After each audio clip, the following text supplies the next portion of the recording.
Former President Donald Trump is President Donald Trump will President Donald Trump. President Trump. Like many of you out there, I don't like to mix politics with gaming, ever. Gaming is an escape from reality, and it's a way to forget about all the craziness that seems to be centering around politics these days. But with the recent mugshot release of Donald Trump, I couldn't help but think, man, this guy's a pretty polarizing figure out there.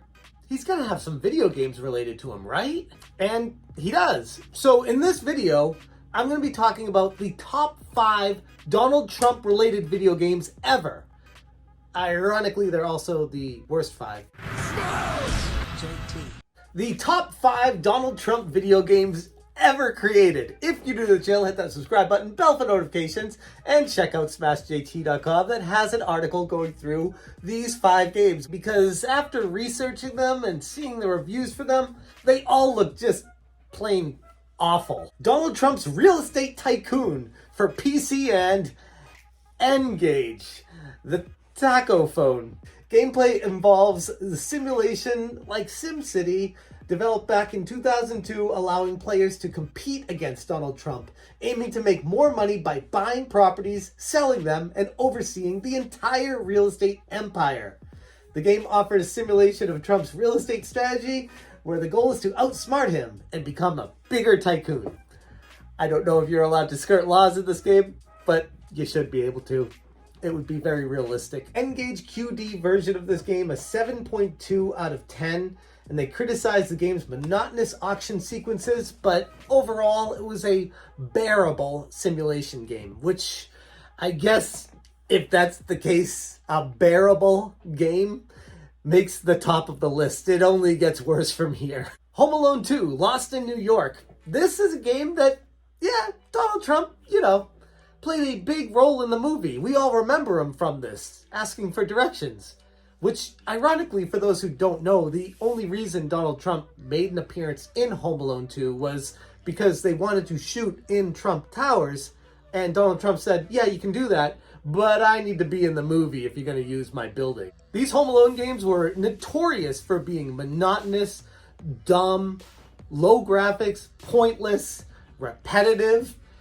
Angry Video Game Nerd did some good review of them, and yeah, this is the kind of game where you were thankful you were able to rent before buying at Blockbuster or your local game store.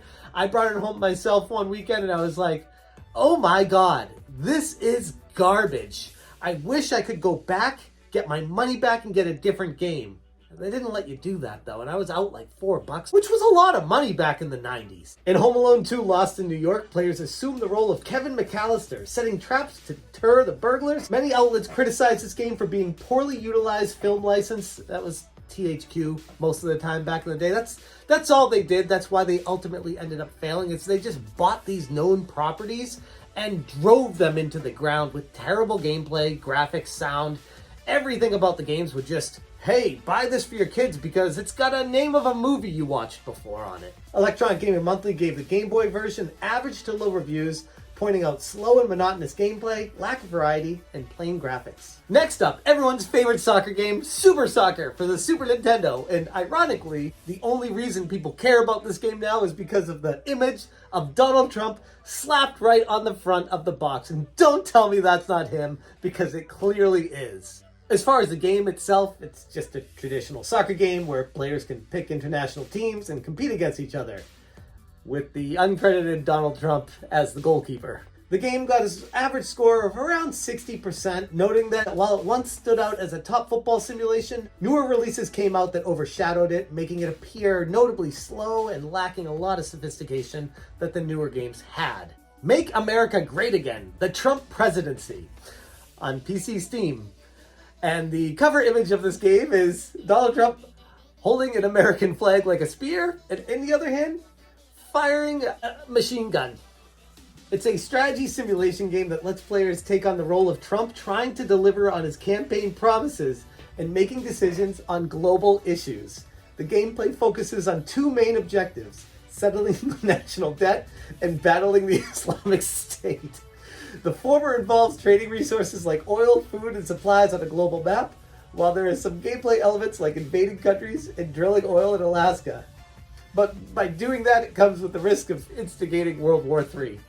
I mean, where else are you going to get this kind of entertainment? As far as the reception for this game is concerned, the novelty wears off fairly quickly. People said that there were sound bites using Pepe the Frog, and after about 30 minutes, many people just muted the game's sound just to play their own music instead. Going into the game, many people, like myself, after watching this, would have fairly low expectations, and looking at the overall review scores on Steam, it barely meets those low expectations.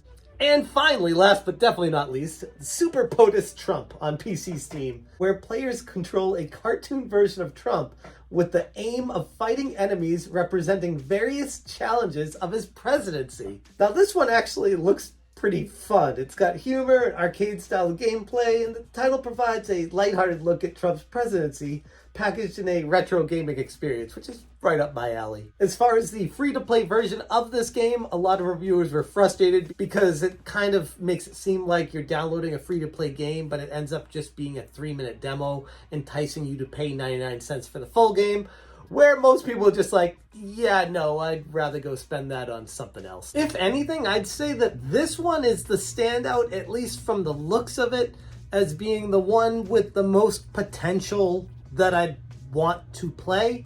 I like Paper Mario a lot, and clearly this game rips off a ton of Paper Mario, but at the end of the day, it seems just like an indie developer ripoff that doesn't have the high quality, and at that point, why bother? So there you have it, the top 5 Donald Trump video games that, again, ironically, are the worst 5 Donald Trump video games.